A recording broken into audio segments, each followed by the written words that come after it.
സുഗമോദേവി സീരിയലിൻ്റെ പുതിയൊരു എപ്പിസോഡിലേക്ക് എല്ലാവർക്കും സ്വാഗതം. അങ്ങനെ നമ്മളുടെ മേരി തോമസ് സിദ്ധാർത്ഥനോട് പറയുന്നുണ്ട്, ഞാൻ തനുജ എൻ്റെ മകളാണെന്നുള്ള സത്യം എല്ലാവരോടും പറയാൻ പോവാണ്.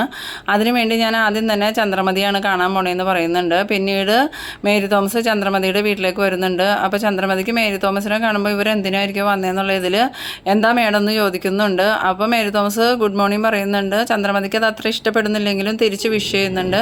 പിന്നീട് മിനിസ്റ്റർ ഇപ്പോൾ വന്നേ എന്തിനാണെന്ന് ചോദിക്കുമ്പം ഞാൻ ഒന്ന് കാണാൻ വേണ്ടിയിട്ട് വന്നതാണ്, ഇവിടെ ഉള്ളവരൊക്കെ എന്തെന്ന് ചോദിക്കുമ്പം ചന്ദ്രമതി പറയുന്നുണ്ട്, ആരെ കാണാനാ മേഡം വന്നതെന്ന് ചോദിക്കുമ്പോൾ ഞാൻ ചന്ദ്രമതിയെ കാണാൻ വേണ്ടി തന്നെയാണ് വന്നത്, എന്നാലും ഇവിടെ ത്യാഗരാജനും തനൂജയൊക്കെ ഉണ്ടല്ലോ അവരെന്തെന്ന് ചോദിച്ചതാണെന്ന് പറയുന്നു. ത്യാഗരാജൻ്റെ അപകടത്തെ പറ്റിയൊക്കെ അറിഞ്ഞിട്ടുണ്ടല്ലോ മേഡം എന്ന് പറയുമ്പം ത്യാഗരാജൻ എവിടെയാണ്, മുറിയിലാണോ, എനിക്കൊന്ന് കാണാൻ പറ്റുമെന്ന് ചോദിക്കുമ്പം ചന്ദ്രമതിക്ക് അതത്ര ഇഷ്ടപ്പെടുന്നില്ലെങ്കിലും വാ കാണാമെന്നും പറഞ്ഞുകൊണ്ട് ത്യാഗരാജൻ്റെ അടുത്തേക്ക് വിളിച്ചുകൊണ്ട് പോകുന്നുണ്ട്. എന്നിട്ട് ചെല്ലണ സമയത്ത് ത്യാഗരാജൻ ഇങ്ങനെ കട്ടുമ്പോൾ ചാരി ഇരിക്കുകയാണ്. അപ്പം മിനിസ്റ്ററെ കണ്ടതും ത്യാഗരാജൻ എന്തോ പോലെ ആവുന്നുണ്ട്. എന്നിട്ട് അപകടത്തിൻ്റെ കാര്യങ്ങൾ മിനിസ്റ്റർ ചോദിക്കുമ്പോൾ ത്യാഗരാജൻ പറയുന്നുണ്ട്, ഇനിയിപ്പോൾ അതൊക്കെ പറയണേ എന്തിനാ, അതൊക്കെ കഴിഞ്ഞ കാര്യങ്ങളല്ലേ എന്ന് പറയണു. അപ്പോൾ ചന്ദ്രമതിക്ക് മൊത്തത്തിലൊരു പന്തികേടൊക്കെ തോന്നുന്നുണ്ടെങ്കിലും ചന്ദ്രമതി ഒന്നും പറയുന്നില്ല. പിന്നീട് ചന്ദ്രമതി പറയുന്നുണ്ട്, ഒരു മിനിസ്റ്റർ ആയിരിക്കുമ്പം പക്ഷഭേദമില്ലാണ്ട് കാര്യങ്ങൾ കൈകാര്യം ചെയ്യാൻ പഠിക്കണം. ഇതിപ്പം പാർട്ടിയുടെ പല തീരുമാനങ്ങൾക്കും എതിരായിട്ടാണ് മിനിസ്റ്റർ പ്രവർത്തിക്കണതെന്ന് പറയുമ്പം മേരി തോമസ് പറയുന്നുണ്ട്, ഞാൻ പക്ഷഭേദം കാണിച്ചിട്ടില്ല ആരോടും, നിങ്ങൾക്കത് തോന്നുന്നതാണ്. പിന്നെ ചന്ദ്രോത്തുകാരുടെ ഭാഗത്ത് ന്യായമുള്ളത് കൊണ്ട് ഞാൻ അവരുടെ കൂടെ നിന്നേ ഉള്ളൂ. പിന്നെ ഞാൻ പാർട്ടി ലെവലിൽ നിന്ന് സിദ്ധാർത്ഥൻ സാറിന് വേണ്ടി ഒന്നും ചെയ്തിട്ടില്ല. ഞാൻ വ്യക്തിപരമായ രീതിയിലാണ് സിദ്ധാർത്ഥൻ സാറിൻ്റെ കാര്യത്തിൽ ഇടപെട്ടത്. ഞാനൊരു മന്ത്രി മാത്രമല്ല, എനിക്ക് സ്വന്തമായിട്ടൊരു വ്യക്തിത്വം കൂടിയുള്ള ആളാണെന്നൊക്കെ പറയുന്നു. പിന്നീട് ചന്ദ്രമതി ചോദിക്കുന്നുണ്ട്, നിങ്ങളിപ്പോൾ വന്നേ എന്തിനാന്ന് ചോദിക്കണു. അപ്പം ഞാൻ നിങ്ങളെയൊക്കെ ഒന്ന് കാണാനും സംസാരിക്കാനും വേണ്ടി വന്നതാണ്. പിന്നെ ആ തനൂജ എന്തെന്ന് ചോദിക്കുമ്പം മേരി തോമസിനോട് ചന്ദ്രമതി പറയുന്നുണ്ട്, തനൂജ ഇവിടെ ഇല്ല, അവൾ വെളിയിൽ പോയിരിക്കുക, നിങ്ങളോട് അവൾക്ക് ഭയങ്കര ദേഷ്യമുണ്ട്, നിങ്ങളൊരു വനിതാ മന്ത്രിയായിട്ട് പോലും അവളോട് നീതി പുലർത്തിയില്ല എന്നാണ് അവൾ പറയണതെന്ന് പറയുമ്പം ഞാൻ ചന്ദ്രമതിയോട് കുറച്ച് സംസാരിക്കാനാണ് വന്നതെന്ന് പറയണു. എന്നാൽ ഇവിടെ നിന്ന് സംസാരിച്ചോ എന്ന് പറയുമ്പം എനിക്ക് പേഴ്സണലായിട്ട് സംസാരിക്കണം, അതുകൊണ്ട് നമുക്ക് വേറെ എവിടെയെങ്കിലും മാറി നിന്ന് സംസാരിക്കാമെന്ന് പറയണു. എന്നാൽ വാന്നും പറഞ്ഞ് ചന്ദ്രമതി മേരി തോമസിനെ വിളിച്ചുകൊണ്ട് പോകുന്നുണ്ട്. പിന്നീട് കാണിക്കുന്നത് നന്ദുവും ദേവികയും കൂടി ബൈക്കിൽ ഇങ്ങനെ വരുന്നുണ്ട്. അത് ശശാങ്ക വക്കീലിൻ്റെ വീട് അന്വേഷിച്ച് വരുന്ന വരവാണ്. അപ്പം ആ വീട്ടിൽ നിന്നും ഒരാൾ നല്ല ഒച്ചെടുത്തുകൊണ്ട് ഇറങ്ങി പോകുന്നുണ്ട്. അപ്പോൾ എന്താ ചേട്ടാ, എന്താ സംഭവം എന്ന് ചോദിക്കുമ്പോൾ അയാൾ വക്കീലുണ്ടല്ലോ, പേപ്പർ ഇട്ടതിൻ്റെ പൈസ എനിക്ക് തന്നില്ല, ഒരു ദിവസം അയാൾ പത്രം വായിച്ചില്ല എന്ന്, അപ്പോൾ അതിൻ്റെ 8 രൂപ അയാൾ എനിക്ക് കുറച്ചേ തന്നോളൂ, ഇയാളൊരു വക്കീലാണോ എന്ന് തന്നെ എനിക്കൊരു സംശയമുണ്ട്, ഇയാൾ കോടതി പോകണമെന്നൊന്നും ഞാൻ കണ്ടിട്ടില്ല എന്നൊക്കെ പറയുമ്പോൾ നന്ദുവും ദേവിയും പരസ്പരം നോക്കുന്നുണ്ട്. പക്ഷെ അവർക്കൊന്നും മനസ്സിലാവുന്നില്ല. എന്നിട്ട് നിങ്ങൾ കേസ് ഏൽപ്പിക്കാൻ വന്നതാണോ അതോ പിൻവലിക്കാൻ വന്നതാണോ എന്ന് ചോദിക്കുമ്പോൾ ഞങ്ങളൊരു കേസ് ഏൽപ്പിക്കാൻ വന്നതാണെന്ന് പറയണു. അയാളെ കേസ് ഏൽപ്പിച്ചിട്ടുണ്ടെങ്കിൽ ആ കേസ് ഉറപ്പായിട്ടും പൊട്ടും, നോക്കിക്കോ, നിങ്ങൾ ജീവനും കൊണ്ട് രക്ഷപ്പെടുവാണെങ്കിൽ നിങ്ങൾക്ക് നല്ലതാന്നൊക്കെ പറഞ്ഞിട്ട് അയാൾ അങ്ങോട്ട് പോകണു. അതിനുശേഷം അവിടെ ഒരാൾ ചെടിക്ക് വെള്ളം ഒഴിച്ചുകൊണ്ട് നിൽക്കണ കാണുന്നുണ്ട്. അയാളുടെ അടുത്തേക്ക് ചെന്നിട്ട് ഈ ശശാങ്കൻ വക്കീലാണോ എന്ന് ചോദിക്കുമ്പം പിന്നെ ശശാങ്കൻ ആണല്ലാണ്ട് പെണ്ണാണോ എന്ന് ചോദിക്കുന്നു. അല്ല, വക്കീലിനെ ഒന്ന് കാണാൻ വേണ്ടിയിട്ടായിരുന്നു, എന്തിനാ, കേസിൻ്റെ കാര്യത്തിലാണോ എന്ന് ചോദിക്കുമ്പോൾ ഞങ്ങൾക്കൊരു കേസ് ഏൽപ്പിക്കാനായിരുന്നു എന്ന് പറയുമ്പോൾ എന്നാൽ നിൽക്ക്, ഞാനിപ്പോൾ തന്നെ വക്കീലിനെ വിളിക്കാം, വക്കീൽ ഇപ്പോൾ തന്നെ വരുമെന്നും പറഞ്ഞാൽ അയാൾ കൈ വെച്ച് വെറുതെ ചെവിയിലും ഇങ്ങനെ വെച്ചുകൊണ്ട്, ഹലോ ശശാങ്ക വക്കീലല്ലേ, ഇവിടെ കേസ് ഏൽപ്പിക്കാൻ വേണ്ടി ഒരു കൂട്ടർ വന്നിട്ടുണ്ട്, എത്രയും പെട്ടെന്ന് വാന്ന് പറയണു. എന്നിട്ട് അവരോട് നിങ്ങൾ കയറിയിരിക്കുന്നും പറയുന്നുണ്ട്. ഇയാളുടെ പെരുമാറ്റവും കാര്യങ്ങളൊക്കെ കാണുമ്പോൾ നന്ദുവിനും ദേവികയ്ക്കും നല്ല സംശയം തോന്നുന്നുണ്ട്. അപ്പോൾ ദേവിക നന്ദുവിനോട് പറയുന്നുണ്ട്, നന്ദു, അമ്മ പറഞ്ഞ വക്കീൽ ഇതായിരിക്കില്ല, അമ്മയ്ക്ക് എന്തെങ്കിലും തെറ്റ് പറ്റിയതായിരിക്കും എന്നൊക്കെ പറയുന്നു. പിന്നീട് കാണിക്കുന്നത് മേരി തോമസിനെയും ചന്ദ്രമതിനെയാണ്. ചന്ദ്രമതി മേരി തോമസിനോട് ചോദിക്കുന്നുണ്ട്, എന്താണ് എന്നോട് വ്യക്തിപരമായി സംസാരിക്കാനുണ്ടെന്ന് പറഞ്ഞതെന്ന്. പിന്നീട് ചന്ദ്രമതി പറയുന്നുണ്ട്, നമുക്ക് സംസാരിക്കാൻ പറ്റിയ ഏറ്റവും നല്ല ഇടം ഇതാണ്, ഇവിടെ ഇട്ടാണ് എൻ്റെ ബാലുവിനെ നിങ്ങളുടെ ഗുരുനാഥൻ സിദ്ധാർത്ഥ് കൊന്നു കളഞ്ഞത്, അതുകൊണ്ട് ഇവിടെ വെച്ച് തന്നെ നമുക്ക് സംസാരിക്കാമെന്ന് പറയണു. ഇവിടെ ആകുമ്പോൾ നിങ്ങൾ പറയുന്നതെല്ലാം എൻ്റെ ബാലുവും കേട്ടോളും, എന്താണ് നിങ്ങൾക്ക് എന്നോട് വ്യക്തിപരമായി പറയാനുള്ളത്, എന്തായാലും പറഞ്ഞോ, ഞാൻ കേൾക്കാം എന്ന് പറയുമ്പം മേരി തോമസ് എന്ത് പറയണമെന്ന് അറിയാതെ ഇങ്ങനെ നിൽക്കുന്നുണ്ട്. പിന്നീട് ചന്ദ്രമതി പറയുന്നുണ്ട്, ഇപ്പം എന്താ, ഒന്നും പറയാനില്ലേ. മേരി തോമസ് ആ സമയത്ത് എങ്ങനെ തുടങ്ങണമെന്ന് എനിക്കറിയില്ല എന്ന് പറയുമ്പം ചന്ദ്രമതി പറയുന്നുണ്ട്, എന്ത് പറഞ്ഞാലും കുഴപ്പമില്ല, പറയുന്നത് ചന്ദ്രോത്തുകാരെക്കുറിച്ച് ആകാതിരുന്നാൽ മതി, എൻ്റെ ബാലുവിനെ കൊന്നത് സിദ്ധാർത്ഥനല്ല എന്ന് പറയാതിരുന്നാൽ മതി എന്നൊക്കെ പറയണു. അപ്പോൾ മേരി തോമസ് പറയുന്നുണ്ട്, ഞാൻ സിദ്ധാർത്ഥൻ സാറിനെ കുറിച്ച് പറയാൻ വേണ്ടിയിട്ടല്ല ഇങ്ങോട്ട് വന്നേ, ഞാൻ എന്നെക്കുറിച്ചും എൻ്റെ ജീവിതത്തെക്കുറിച്ചും പറയാൻ വേണ്ടിയിട്ടാണ് വന്നതെന്ന് പറയുമ്പോൾ ചന്ദ്രമതി ചോദിക്കുന്നുണ്ട്, എന്തിനാ എന്നോട് പറയണം, ഞാൻ എന്തിനത് കേൾക്കണം എന്ന് ചോദിക്കുമ്പം ഇത് കേൾക്കേണ്ടത് ചന്ദ്രമതിയാണ്, ചന്ദ്രമതി കേൾക്കണം എന്ന് പറയണു. എൻ്റെ രാഷ്ട്രീയാനുഭവങ്ങളും ജീവിതാനുഭവങ്ങളും വെച്ച് വേണമെങ്കിൽ എനിക്കൊരു ആത്മകഥ എഴുതാം. പക്ഷെ ഞാൻ ഇപ്പോൾ ആത്മകഥ എഴുതുകയല്ല, ഞാൻ പറയുകയാണ് അതും ചന്ദ്രമതിയോട്. ആ സമയത്ത് ചന്ദ്രമതി പറയുന്നുണ്ട്, എന്നോട് ഇതൊക്കെ പറയണമെന്നത് എന്തിനാന്ന് എനിക്ക് മനസ്സിലാവില്ല എന്ന് പറയുമ്പോൾ മേരി തോമസും പറയുന്നുണ്ട്, അത് എനിക്കും അറിയില്ല ചന്ദ്രമതി. പിന്നീട് മേരി തോമസ് ഇങ്ങനെ സങ്കടപ്പെട്ട് നിൽക്കുമ്പോൾ ചന്ദ്രമതി ചോദിക്കുന്നുണ്ട്, എന്താണ് മിസ്റ്റർ, എന്താണെങ്കിലും പറയൂ എന്ന് പറയുമ്പം മേരി തോമസ് ചോദിക്കുന്നുണ്ട്, ചന്ദ്രമതി ആരെങ്കിലും പ്രണയിച്ചിട്ടുണ്ടോയെന്ന്. അപ്പോൾ ചന്ദ്രമതി ഇങ്ങനെ ഒന്നും മനസ്സിലാവാണ്ട് നോക്കണ സമയത്ത് മേരി തോമസ് പറയുന്നുണ്ട്, ഇപ്പോൾ ചന്ദ്രമതിക്ക് തോന്നുന്നത് എനിക്ക് തലയ്ക്ക് എന്തെങ്കിലും കുഴപ്പമുണ്ടോയെന്നായിരിക്കും, അതങ്ങനെയല്ല. ആ സമയത്ത് ചന്ദ്രമതി പറയുന്നുണ്ട്, ഇല്ല എനിക്ക് അങ്ങനെയൊന്നും തോന്നുന്നില്ല, മിനിസ്റ്ററിൻ്റെ ഉള്ളിൽ കിടന്ന് എന്തോ ഒരു കനലെരിയുന്നുണ്ട്, അതാണ് മിനിസ്റ്റർ എന്നോട് ഇങ്ങനെയൊക്കെ സംസാരിക്കുന്നതെന്നുള്ളത് എനിക്ക് മനസ്സിലായിട്ടുണ്ട്. മിനിസ്റ്റർ എന്തോ ഒരു വലിയ പ്രശ്നത്തിന് നടുക്കാണ്. ചന്ദ്രമതി പറഞ്ഞത് ശരിയാ, ഞാൻ വലിയൊരു പ്രശ്നത്തിൻ്റെ നടുക്കാണ്. അതാണ് ഞാൻ ചന്ദ്രമതിയോട് ചോദിച്ചത്, ചന്ദ്രമതി ആരെങ്കിലും പ്രണയിച്ചിട്ടുണ്ടോയെന്ന്. അപ്പോൾ ചന്ദ്രമതി പറയുന്നുണ്ട്, ഞാൻ പ്രണയിച്ചിട്ടുണ്ട്, എന്നെ താലി കെട്ടിയ എൻ്റെ ബാലുവിനെ മാത്രമേ ഞാൻ പ്രണയിച്ചിട്ടുള്ളൂ എന്ന് പറയണു. ആ സമയത്ത് മേരി തോമസ് പറയുന്നുണ്ട്, എനിക്കിപ്പം വയലാറിൻ്റെ വരികളാണ് ഓർമ്മ വരുന്നത്, അനസൂയയും എല്ലാവരും മരിച്ചു, ശകുന്തള മാത്രം മരിച്ചില്ല എന്ന്. അപ്പോൾ അതിൽ നിന്നും നമുക്ക് മനസ്സിലാക്കാൻ പറ്റുന്നത് കാമുകന്മാർ ചതിച്ചവരാരും മരിക്കുന്നില്ല, അവർ വീണ്ടും ജീവിച്ചിരിക്കണമെന്നാണ്. അപ്പം ചന്ദ്രമതി ഇവരോട് ചോദിക്കുന്നുണ്ട്, അപ്പം മിനിസ്റ്ററെ ആരെങ്കിലും ചതിച്ചു എന്നാണോ മിനിസ്റ്റർ പറയുന്നത്? അതെ, എന്നെ ചതിച്ചു, പക്ഷെ അത് ആരുമല്ല, എന്നെ ചതിച്ചത് വിധിയാണെന്ന് പറയുമ്പോൾ ചന്ദ്രമതി ചോദിക്കുന്നുണ്ട്, മേരി തോമസിനെ പോലെ ഒരാളെ ചതിക്കാൻ ആർക്കാ പറ്റുക, അയാൾ ആരാന്ന് ചോദിക്കുമ്പോൾ മേരി തോമസ് പറയുന്നുണ്ട്, അയാളെ ഞാൻ പൂർണ്ണമായും കുറ്റപ്പെടുത്തില്ല, അതാ ഞാൻ പറഞ്ഞത് എൻ്റെ വിധിയാണെന്ന്. അത് മിനിസ്റ്റർ ചതിച്ചയാളെ കുറ്റപ്പെടുത്തണ്ടെന്ന് കരുതി പറയുന്നതല്ലേ. എന്തായാലും സ്നേഹം കൊടുത്ത് ആശ കൊടുത്ത് വിശ്വാസം അർപ്പിച്ച ആളെ ഒരു പുരുഷനും കൈവിടാൻ പാടില്ല, അത് ചതി തന്നെയാണ്.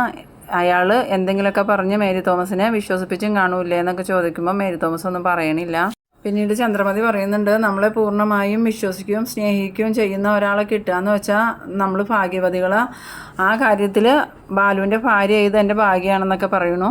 പിന്നീട് ചന്ദ്രമതി ചോദിക്കുന്നുണ്ട്, ആ ബന്ധം തകർന്നതിന് ശേഷം വേറൊരാളെ വിവാഹം കഴിക്കാതിരുന്നത് എന്താണെന്ന് ചോദിക്കുമ്പോൾ മേരി തോമസ് പറയുന്നുണ്ട്, സ്നേഹിച്ച ആളിൽ നിന്നും ഗർഭിണിയായ ഒരു യുവതി മറ്റൊരാളെ വിവാഹം കഴിക്കുന്നത് എങ്ങനെയാണെന്ന് ചോദിച്ചതും ചന്ദ്രമതി ഇങ്ങനെ ഞെട്ടുന്നുണ്ട്. അപ്പോൾ മേരി തോമസ് പറയുന്നുണ്ട്, ഇത് കേട്ട് ചന്ദ്രമതി ഞെട്ടിപ്പോയില്ലേ എന്ന് ചോദിക്കണു.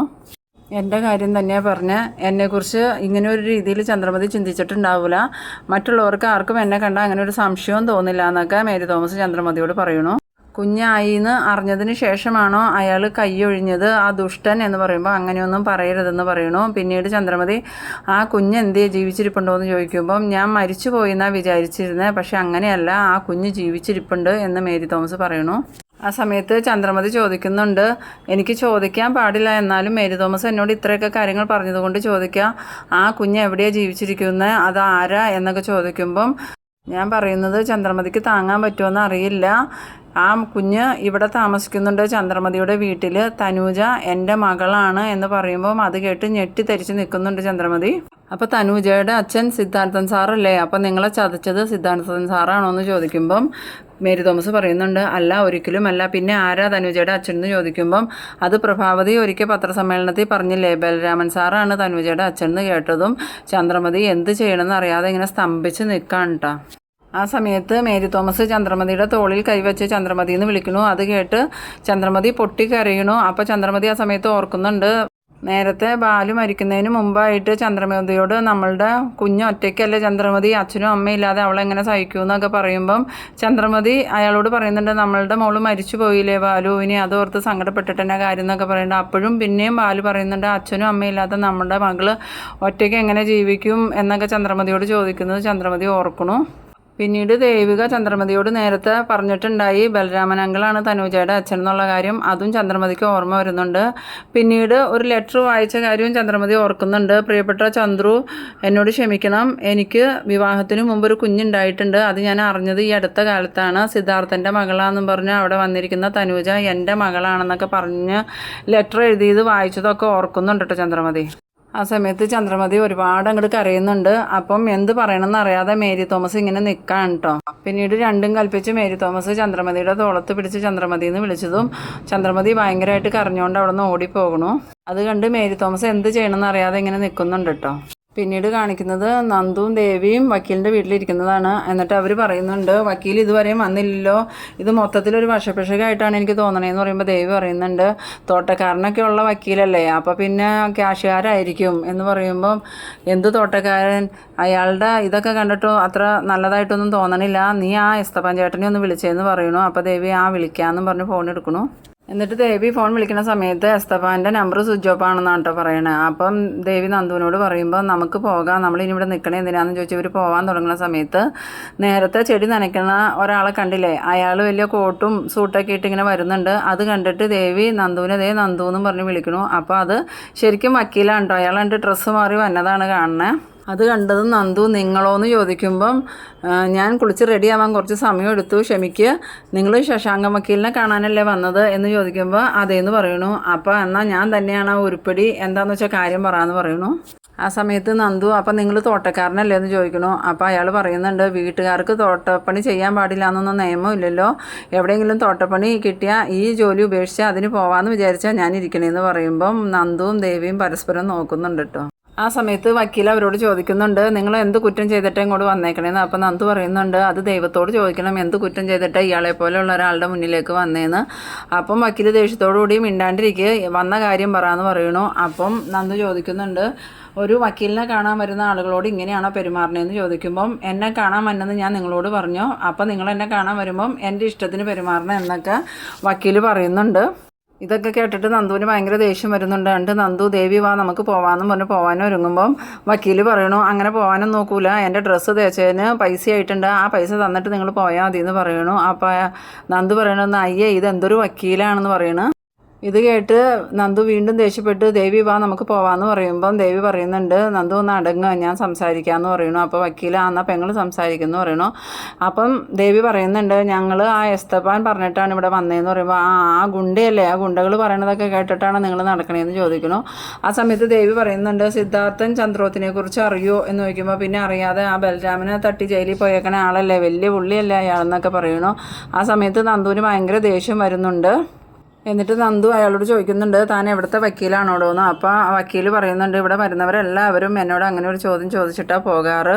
ഇത് കേട്ടതും ഇയാളോട് എന്ത് പറയണമെന്നുള്ള ചിന്തയിൽ നന്ദു നിൽക്കുമ്പോൾ ദേവി പറയുന്നുണ്ട്, സിദ്ധാർത്ഥൻ ചന്ദ്രോത്തിൻ്റെ മകനാണിത് നന്ദൻ, ഞാൻ മരുമകളാ ദേവിക, അപ്പോൾ നിങ്ങൾ വന്ന വഴിക്ക് പോയിക്കോ എൻ്റെ പൈസ തന്നിട്ടെന്ന് പറയുമ്പം ദേവിക പറയുന്നുണ്ട്, അച്ഛൻ്റെ കേസ് നിങ്ങളെ ഏൽപ്പിക്കാൻ വേണ്ടിയിട്ടാണ് ഞാൻ മങ്ങൾ വന്നതെന്ന് പറയുമ്പം ആ വക്കീൽ പറയുന്നുണ്ട്, ഈ രാഷ്ട്രീയക്കാരെ എനിക്ക് ഒട്ടും വിശ്വാസമല്ല, അവരുടെ കാര്യം കേൾക്കുമ്പോൾ തന്നെ എനിക്ക് ചൊറിഞ്ഞു കയറും, അതുകൊണ്ട് തന്നെ നിങ്ങളുടെ കേസൊന്നും എടുക്കാൻ എനിക്ക് താല്പര്യമില്ല എന്നൊക്കെ പറയണു. അത് കേട്ട് നന്ദുവിന് ഭയങ്കര ദേഷ്യം വരുന്നുണ്ട്. അപ്പോൾ വക്കീൽ ചോദിക്കുന്നുണ്ട്, എന്താ കൊച്ചെ ഇയാക്കടെ പണിയെന്ന് ചോദിക്കുമ്പം ജോലിയൊന്നും ആയില്ല എന്ന് പറയണു. അത് കേട്ടതും വക്കീൽ പറയുന്നുണ്ട്, അല്ലെങ്കിലും രാഷ്ട്രീയക്കാരുടെ മക്കൾക്കൊന്നും ജോലി ഉണ്ടാവില്ല, അവർ നാട് നീളിങ്ങനെ തെണ്ടി നടന്ന് നാട്ടുകാരുടെ കയ്യിൽ നിന്ന് പൈസയൊക്കെ മേടിച്ചാണല്ലോ ജീവിക്കണേ, പിന്നെ രാഷ്ട്രീയക്കാരുടെ മക്കളാവുമ്പോൾ അവർക്ക് കമ്പനി കൂടാനും ഇഷ്ടംപോലെ ആളുകളെ കിട്ടുമെന്നൊക്കെ പറയണു.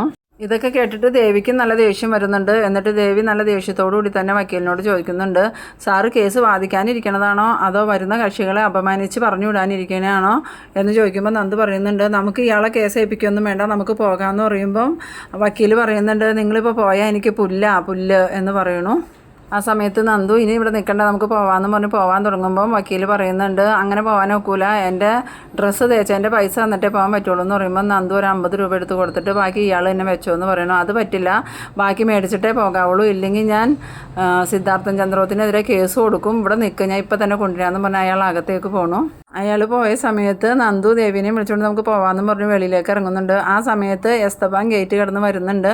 എസ്തപ്പാനെ കണ്ടതും ദേവി എസ്തപ്പാൻ ചേട്ടൻ വരുന്നുണ്ടെന്ന് പറഞ്ഞ് അവിടെ നിൽക്കണു. എന്നിട്ട് എസ്തപ്പാൻ വന്നിട്ട് നിങ്ങൾ വക്കീലിനെ കണ്ടോയെന്ന് ചോദിക്കുമ്പം നന്ദു പറയുന്നുണ്ട്, എൻ്റെ പൊന്നെ എസ്തപ്പാൻ ചേട്ടൻ, അയാളുടെ കേസും വേണ്ട ഒന്നും വേണ്ട എന്ന് പറയുമ്പോൾ എസ്തപ്പാൻ ചോദിക്കുന്നുണ്ട്, അയാളുടെ പതിവ് പണിയൊക്കെ നിങ്ങൾ കണ്ടു കാണൂല്ലേന്ന്. ഞാൻ കുറച്ച് നേരത്തെ വരേണ്ടതായിരുന്നു, വരാൻ കുറച്ച് വൈകിപ്പോയി, അതാ കുഴപ്പമായത്, നിങ്ങളെ ഞാൻ കുറ്റം പറയുന്നില്ല, അയാളുടെ സ്വഭാവം ഇതാ. ആ സമയത്ത് ദേവി പറയുന്നുണ്ട്, അയാളുടെ വർത്തമാനം കേട്ടിട്ട് ആദ്യം തമാശയാണെന്ന് വിചാരിച്ചാൽ പിന്നീടാണ് ഗൗരവത്തിൽ പറയണതെന്ന് മനസ്സിലായി എന്നൊക്കെ പറയണു.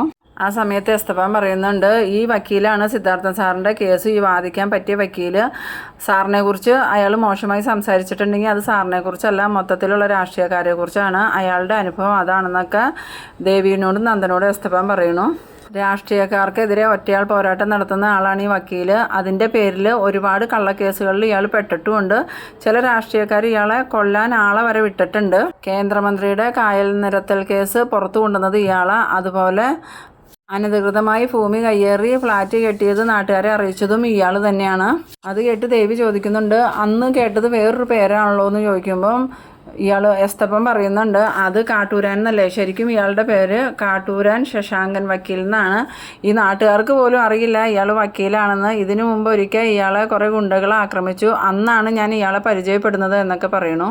എന്തായാലും നിങ്ങളിവിടെ നിൽക്ക്, ഞാൻ അദ്ദേഹത്തെ ഒന്ന് കണ്ടിട്ട് വരട്ടെ എന്ന് പറഞ്ഞ് എസ്തപ്പാൻ വക്കീലിനെ കാണാനായിട്ട് പോകുമ്പം ദേവി നന്ദുവിനോട് പറയുന്നുണ്ട്, എന്തായാലും നമുക്കിപ്പോൾ പോകണ്ട, എസ്തപ്പാൻ ചേട്ടനെ നമുക്ക് വിശ്വസിക്കാം, ഈ വക്കീലിനെ തന്നെ നമുക്ക് കേസ് ഏൽപ്പിക്കാമെന്ന് പറയുന്നു. പിന്നീട് കാണിക്കുന്നത് ചന്ദ്രമതിനെയാണ്.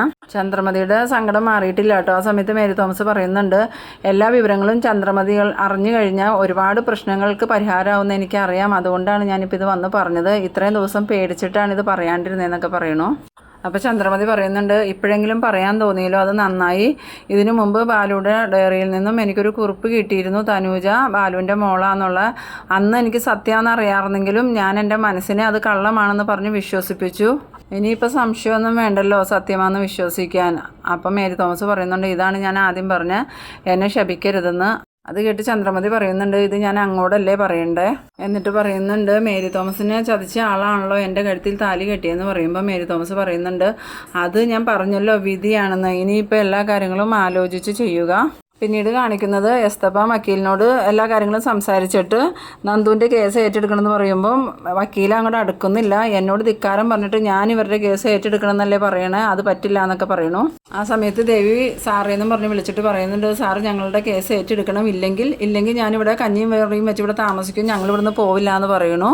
പിന്നീട് എസ്തപ്പാൻ്റെ മോളുടെ അസുഖം മാറ്റിയത് ദേവി മോളാന്നൊക്കെ പറയുമ്പം ശശാങ്കന് അവരോട് ഒരു താല്പര്യമൊക്കെ തോന്നുന്നുണ്ട്. എന്നിട്ട് ശശാങ്കൻ പറയുന്നുണ്ട്, എൻ്റെ അസുഖം കൂടി ഒന്ന് മാറ്റി തരണോട്ടോ എന്നൊക്കെ പറയണു. അപ്പം നന്ദു പറയുന്നുണ്ട്, ഞങ്ങൾക്കൊരു അബദ്ധം പറ്റി, സാർ എന്തായാലും ഞങ്ങളുടെ ഈ കേസ് ഏറ്റെടുക്കണം എന്ന് പറയുമ്പം അത് ആലോചിക്കാമെന്ന് പറയണു. ആ ഒരു സീനിലാണ് ഈ എപ്പിസോഡ് അവസാനിക്കുന്നത്. അപ്പോൾ നിങ്ങൾ എൻ്റെ ചാനൽ ആദ്യമായി കാണുന്നവരാണെങ്കിൽ ലൈക്ക് ചെയ്യാനും സബ്സ്ക്രൈബ് ചെയ്യാനും മറക്കരുത്.